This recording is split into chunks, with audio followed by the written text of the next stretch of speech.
Hey, Jed Corbinus here. I just have to share this story. Why? I don't know. It just is. I gotta get it somewhere. I gotta get it out of my head. Hopefully it makes sense. Some of it's culturally appropriate, some of it's not. I apologize right away for it. Could be graphic, could be not. But what it is, it's a story about someone feeling trapped. Okay? I don't remember the author of this story, but it's an awesome, powerful story. So, this story is about a hunter, okay? So again, you know, it could be if you hunt or if you're against hunting, I'm sorry, but this is just, you bear with me, I'll get there. So you get this, you got this hunter. He hunts everything in the world. His vision, his dream is to hunt every animal in the world and hang it in his game room, his awesome, you know, mount room. And he does that over his lifetime. He does that. He has this dream, he's fulfilling it, he's getting it done, and he's gotten, you know, older in his age, but then he gets to this one particular animal that he just has kind of saved because nobody else has gotten it in the entire history of the world, right? So he gets older, he's finally there, financially, whatever, stable to go and do it. So he books it, goes to this village, goes to the elders, goes to the hunters and says, where do they feed? They're like, well, we know where they feed, but good luck. You're not, you know, we don't even know if they come out ever. Nobody's ever seen it. You know, we've seen a few of them before, but just very, you know, within years and years of time. So he's like, just show me where you think they feed. So they go through, you know, the rivers, and they go through the mountains to find this open meadow. So he gets right here. So they're like, great, thank you. So they go back to the village. The next night, he goes out just before dusk, and he puts out this very tasty, awesome hay for them to eat. So a few come out, and they eat it. He watches them. That's great. Okay. The next night he goes, packs it up, goes back to the village, and then the next night he goes again. So he goes through the stream, over the mountains, whatever it be, right? Brings out this tasty hay. Second night, a few more come, okay?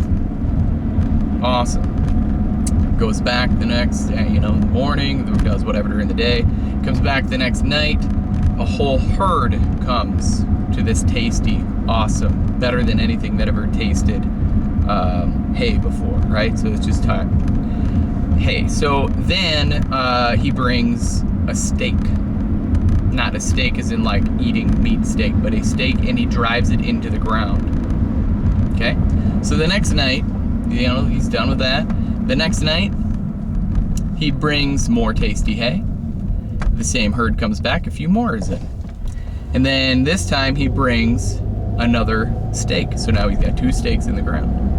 So he does this for a while. He goes back and forth bringing a steak, drives it in the ground, and then brings cross members, right?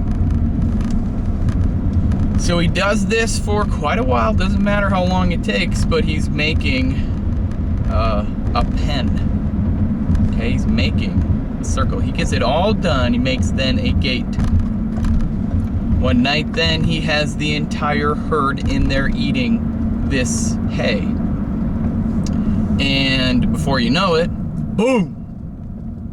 He had his pick of the entire, not just one, but the entire herd he had the pick from, okay? So, of all of the people who has ever tried to hunt these things, what did he do? He trapped him. Now, in life, what does that mean? In life, sometimes that means, though, is, do you ever feel trapped? The whole point of this is, do you feel trapped like one of those animals? Okay? So you go to your job that you don't really like. And the irony of this story is after he only took one, it's all he wanted. He didn't need the herd, he just wanted one. The irony of all of this is he went back the next day and did the same thing, and all of them still showed up. They were freaked out as all get out when they heard the gunshot. They couldn't get out, but what could they do? But what's really funny is they showed up still the next day looking for the hay because it was better than anything you tasted before, and it was just given to you. So when you go to this job that you don't really like, think about that. Are you trapped, or is there a way out? There's always a way out. You gotta ask yourself the question, who do I need to be working a different job or a different career? Who do I need to be? It's within you. So are you trapped? Do you feel trapped? If you are, think about that story, because are you one of those animals in that cage? If so, bust out. Don't ever go back to that situation. Don't ever go back to that trapped feeling of being in that cage. Because sometimes all the security, if you will, in the world, it just is not worth it. All of the benefits in the world just is not worth it. Yeah, you know what, your kids and your family, and they may look at you like you're nuts every now and again, but that's okay. Because if you believe in you enough, anything is possible. And those are my thoughts for today. Have a great day.